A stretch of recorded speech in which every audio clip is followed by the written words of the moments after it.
Hi everyone, welcome to Gagan story time. आज की हमारी स्टोरी है निशा पिछले 2 दिनों से बिना कुछ खाए पिए अपने कमरे के एक कोने में डायरी लिए बैठी रो रही है और डायरी के कुछ पन्नों को इधर उधर कर रही थी।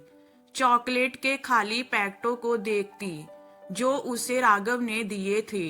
राघव और निशा की मुलाकात एक शादी वेबसाइट से हुई थी। निशा और राघव एक कॉफी कैफे में मिले जहां दोनों एक दूसरे से परिचित हुए। निशा, अपने बारे में कुछ बताओ, राघव ने कहा। निशा, मैंने एक सरकारी कॉलेज से एमबीए किया है और सरकारी बैंक में मैनेजर हूँ। इतना सुनकर राघव ने ओ कहा और कुछ पल शांत रहा।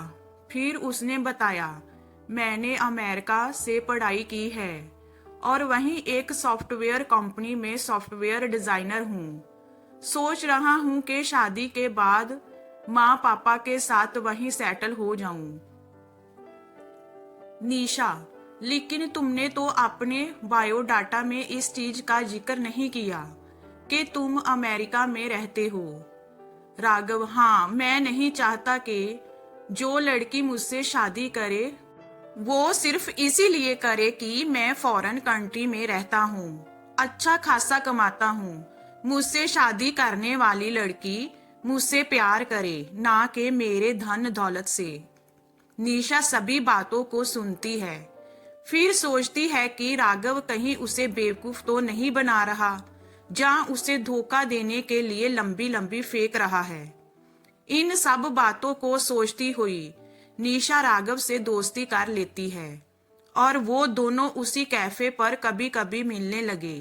एक दिन निशा ने राघव से कहा, तुम मेरे लिए लड़का ढूंढो और मैं तुम्हारे लिए लड़की ढूंढूं। मैं लड़की हूं तो मुझे लड़कियों की परख ज्यादा है, तुम लड़के हो, तुम्हें लड़कों की परख ज्यादा है। आखिर में निशा ने एक लड़की पसंद की जिसका नाम रोजी है, जो कि एक प्रोग्रामर है।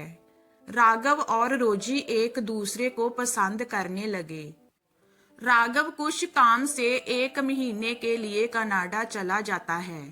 तभी निशा को एक लड़का पसंद आया जिसे उसके पापा ने ढूंढा है, जिसका नाम गौरव है, जो कि दिल्ली में एक बिजनेसमैन है। लगभग 1 महीने बाद जब राघव इंडिया वापस आया तो निशा ने अपने और गौरव के बारे में बताया, लेकिन राघव कुछ ज्यादा ध्यान नहीं देता। कुछ समय बाद निशा और गौरव ने अपने घर पर एक पार्टी रखी जिसमें दोनों ने ही अपने अपने दोस्तों को बुलाया।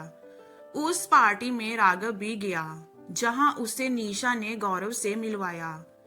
लेकिन राघव और गौरव बिजनेस के सिलसिले में बहुत पहले ही एक बार मिल चुके थे, जहां दोनों में कुछ बहस हो गई थी और राघव को गौरव का आचरण पसंद नहीं आया था।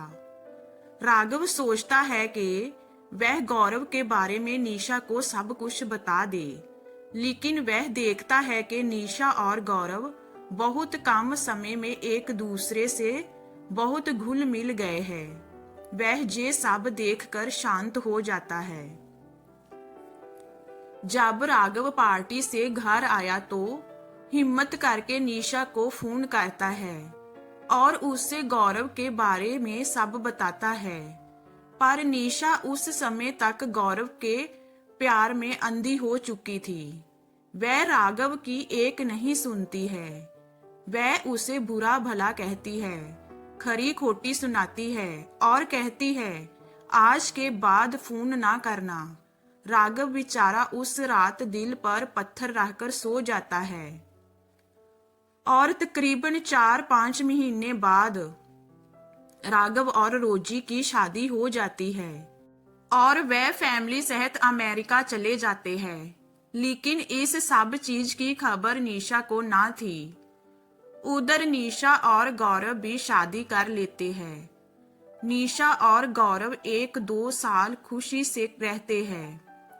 समय बीतता गया और गौरव अपनी हरकतें फिर शुरू कर चुका था। अब वह रोज रात ऑफिस से शराब पीकर देर से घर आता और निशा को अपशब्द कहता। फिर कुछ समय बाद तो उसने हद ही कर दी। अब वह एक तो शराब पीकर घर वापस आता, दूसरा अपनी गर्लफ्रेंड को भी साथ ले आता। अब दोनों में आए दिन लड़ाई झगड़े होते। निशा ने गौरव को तलाक देने की सोची तो गौरव भी तैयार हो गया। जे कहकर के जा तू राघव के पास। दोनों एक दूसरे को तलाक दे दिए। अब निशा पार्टी वाली रात राघव और उसके बीच हुई बातों को याद करके खुद को कोसती। निशा राघव को ढूंढते ढूंढते अमेरिका पहुंची। राघव की कंपनी से पता चला कि कंपनी ने उसे कनाडा भेज दिया है। वह कनाडा गई, वहां राघव से मिलकर बहुत खुश हुई। राघव भी उससे खुशी से मिला। निशा ने राघव को अपनी आप बीती सुनाई और फिर निशा ने कहा, विल यू मैरी मी?